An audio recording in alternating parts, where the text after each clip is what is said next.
concluso il suo contratto a Cafarno, torna a casa propria dalla Galilea, attraversando il deserto a dorso di mulo.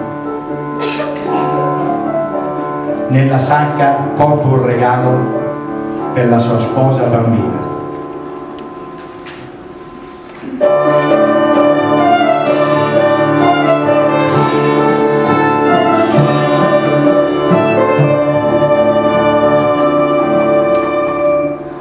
Stelle già dal tramonto si contendono il cielo a fronte, luci meticolose nell'insegnarti la notte, un asino dai passi uguali, compagno del tuo ritorno, scandisce la distanza lungo il morire del giorno.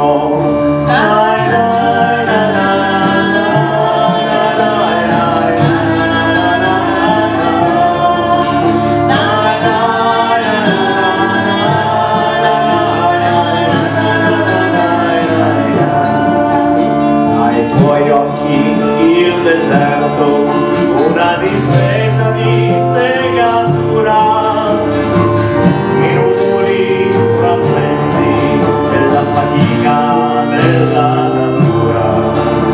Gli uomini della sabbia hanno profili da assassini, rinchiusi nei silenzi di una prigione senza confini.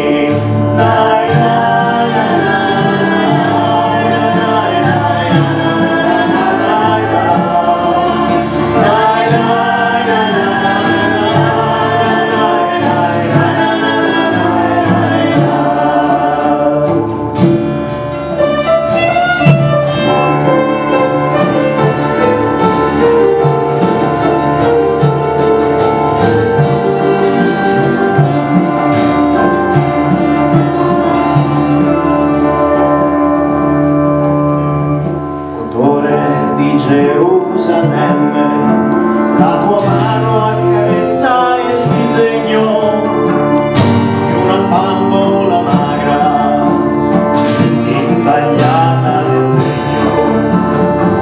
La vestirai Maria, ritornerai a quei giochi lasciati quando i tuoi anni erano così pochi.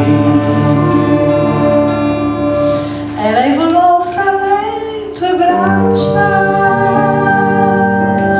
come una rondine,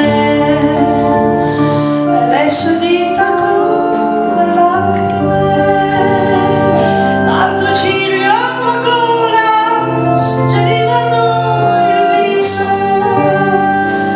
una volta ignorato, la tenerezza di un sorriso, un affetto quasi lodato.